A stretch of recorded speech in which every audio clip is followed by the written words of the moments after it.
Hola familia, bienvenidos una vez más a mi canal. Si eres nuevo o nueva, soy Arantxa Junquera, neuropsicóloga especialista en ansiedad. Y en este canal vamos a hablar de ansiedad y de actualidad sobre salud mental. Pero antes de empezar el vídeo, mírame.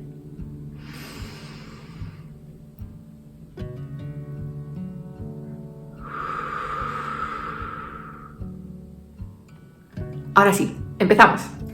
El otro día un familiar me contaba que estaba teniendo problemas de alopecia, que se estaba planteando ir al psicólogo. A lo que otro le contestó, bueno, ¿por qué en lugar de ir al psicólogo no vas a un dermatólogo tricólogo? Aquí muchos dermatólogos me dirán que todos son tricólogos, lo cual es cierto. Y empezaron a debatir en qué era más óptimo gastarse el dinero, si en un psicólogo o un dermatólogo tricólogo. En el vídeo de hoy te voy a contar cuándo el psicólogo debería recomendar a un paciente que fuera al dermatólogo. Vamos a empezar por definir lo que es la alopecia, y es la caída anormal de cabello. Pero no solo en la cabeza, puede ser en otras partes del cuerpo, donde haya normalmente pelo, como pueden ser las cejas, las pestañas, las axilas. Puede haber muchas cosas por la caída del cabello. A mí lo que me importa es analizar un poco cuáles serían las consecuencias psicológicas de esa pérdida de cabello repentina. El pelo tiene un componente muy cultural en nuestra sociedad. Es un componente estético muy importante que enmarca toda nuestra cara. Hay una industria enorme alrededor del pelo. Todos nos cuidamos muchísimo el pelo y nos define muchas veces. Si no, fijaros en personajes como Ariana Grande y su magnífica coleta, las Kardashian con sus magníficas melenas. ¿Qué me decís de este característico personaje que en ese momento no caí en contaros? Brad Pitt y su maravillosa melena rubia. Ya, bueno, no pienso en más ejemplos, ¿no? Que ya queda claro, me parece. Culturalmente nos define. Sin embargo, si yo te dijera que La Roca es calvo porque quiere, pocos tomaríamos esa decisión, ¿verdad? Sin embargo, él dice que se ve mucho más guapo calvo. Es decir, que él es calvo por elección.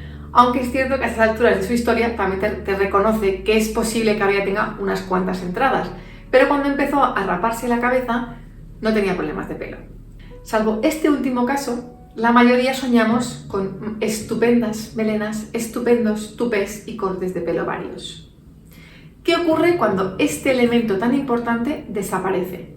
Normalmente hay una bajada de autoestima, una bajada de confianza, puede generar mucho estrés el proceso de pérdida de cabello, incluso ansiedad y depresión. Aquí os puedo decir por propia experiencia que el verano pasado se me empezó a caer muchísimo pelo. Pero no hablo de, es que llegamos al otoño y es normal que se caiga el pelo. No, muchísimo pelo, pero muchísimo pelo. Una de las cosas que yo siento que me salvaron es que tengo mucho pelo, pero muy fino y no lo parece. Gracias a ir al médico, he conseguido recuperar el pelo. De hecho, me está saliendo mogollón. Tengo toda la cabeza llena de baby hairs como estos. Esto que veis aquí son mis baby hairs de la coronilla. No hay manera de que bajen. Por propia experiencia, os puedo decir que inicialmente lo pasé muy mal. En mi caso, no había motivo concreto para la pérdida de cabello. Se me hicieron muchas pruebas y todo estaba correcto. Sin embargo, se barajaron dos hipótesis, que podían ser una de las dos o las dos juntas, que fueron la vacuna del COVID o, en mi caso, la lactancia de larga duración, porque estuve casi 3 años dándole el pecho a mi hijo. Esas dos cosas juntas pueden hacer que el proceso de empezar otra vez el círculo que tiene, ¿no? El proceso circular que tiene el cabello, esas etapas que tienen, en algún momento determinado hizo que dificultara el volver a empezar el proceso y se quedara encallado en la fase de pérdida de cabello y no el volver a regenerar cabello. Gracias al médico me volvió a salir, pero también os digo que tuve que hacer una gestión emocional de todo el proceso. Para mí es importante primero detectar, y aquí ya vengo a la respuesta, en cuándo el psicólogo os va a mandar al dermatólogo. Primero es importante entender, y aquí os lo digo de verdad por experiencia personal que yo he pasado ese proceso, es el plantearte qué significa el pelo para ti. ¿Qué aspectos físicos crees que te definen? Y aquí pongo siempre el mismo ejemplo. A lo mejor ya lo has visto en algún vídeo mío anterior. Si ahora tú y yo nos cambiáramos de físico, como esas películas de Disney donde se intercambian los cuerpos, ¿tú dejarías de ser tú por tener mi aspecto? Yo ¿Dejaré de ser yo por tener tu aspecto? Seguramente no. Es decir, te digo yo que no. Lo que tendríamos es una apariencia distinta. Entonces, si esto es así, ¿qué nos define? ¿Es nuestro aspecto físico o es nuestro interior?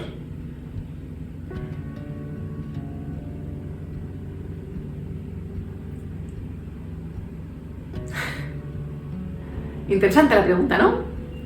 Parece filosófica, pero es muy práctica.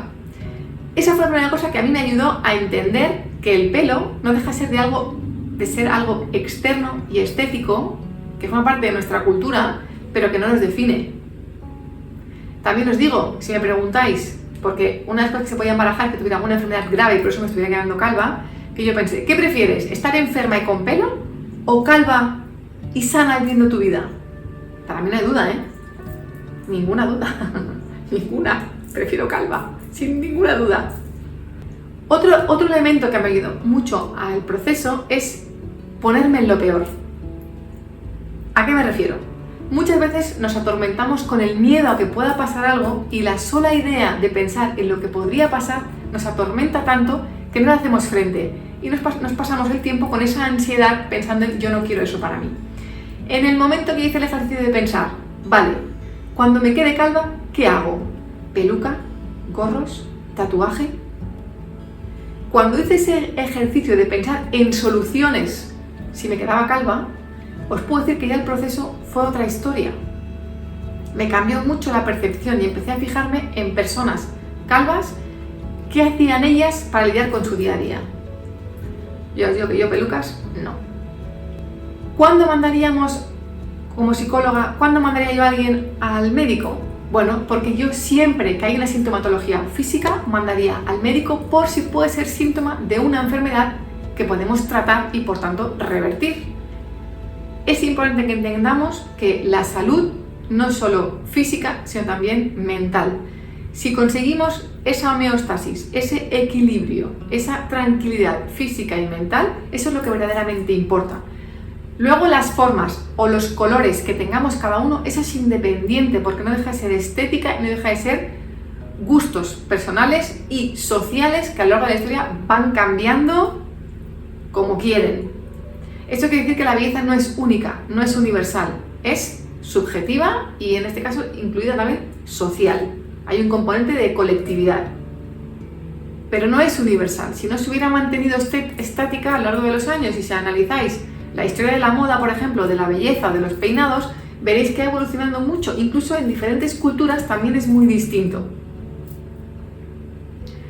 En psicología lo que trabajaríamos es lo que significa el cabello, lo que implica el pelo. Ese ejercicio que he hecho yo conmigo misma es lo que tendríamos que hacer en consulta, averiguar qué implica para ti el pelo, qué dice de ti el pelo, por qué crees que te representa el pelo.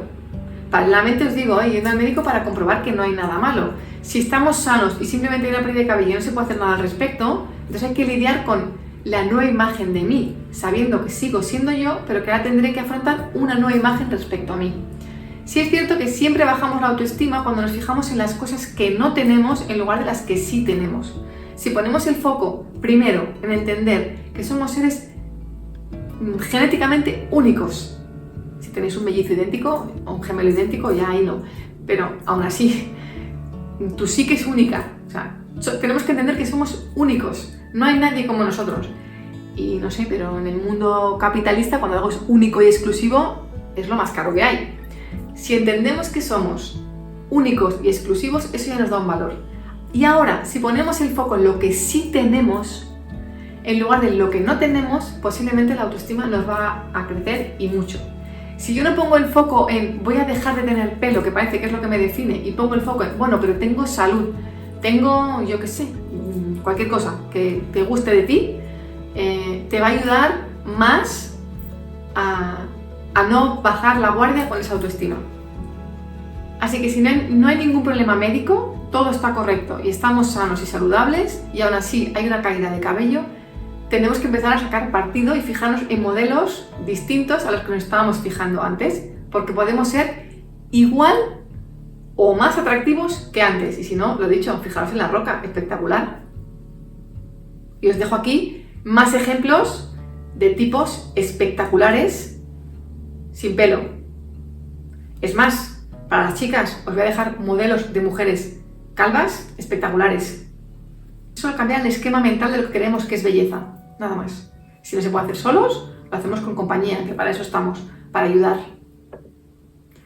Hasta aquí el vídeo de hoy. Si te ha gustado y has llegado hasta aquí, dale like y suscríbete porque eso es que te gusta. Nos vemos en el próximo vídeo, pero antes los bloopers, que hoy creo que no hay muchos. Hasta la próxima. Un dermatólogo especialista en el cabello. Yo creo que es Tricolo.